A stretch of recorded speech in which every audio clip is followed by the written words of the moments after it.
منها قوله صلى الله عليه وآله وسلم: المؤمن القوي خير وأحب إلى الله من المؤمن الضعيف وفي كل خير.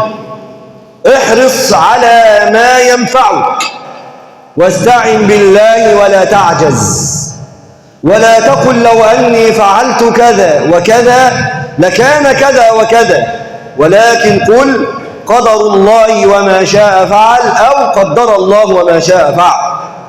المؤمن القوي خير وأحب إلى الله تعالى من المؤمن الضعيف في أي قوة وفي أي شيء. هل المراد هو الإيمان القوة القلبية أم المراد القوة البدنية؟ الجواب: المراد الأمرين معا، ولا يمكن أن يتحقق نصر إلا بالأمرين معا.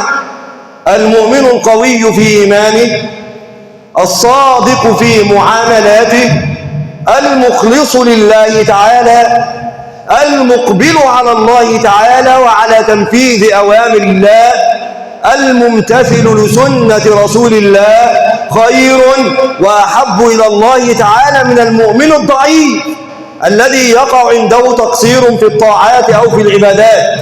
لأن من عقيدة أهل السنة أن الإيمان يتفاضل، وإيمان الناس ليس متساويا، وإلا لكان إيمان بعض الناس مساويا لإيمان أبي بكر رضي الله عنه، وهذا لا يصح بأي حال من الأحوال. فإيمان أبي بكر رضي الله عنه ثم من بعده أصحاب النبي إيمانهم أعلى وأقوى من إيمان الناس.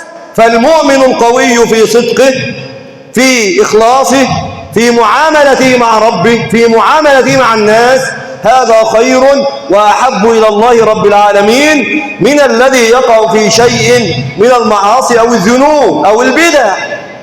والمؤمن القوي البدن، القوي البنيان، خير وأحب إلى الله تعالى من المؤمن الضعيف، لأن المؤمن قوي البنيان يستطيع أن يخرج من بيته يذهب إلى بيت الله تعالى، ويستطيع أن يخرج من بيته ويكون نافعا للناس ونافعا للمجتمع، وعلى قدر نفعك للمجتمع تكون قيمتك عند الله تعالى، بشرط أن تكون محافظا على أوامر الله تعالى متبعا منهاج رسول الله صلى الله عليه وآله وسلم.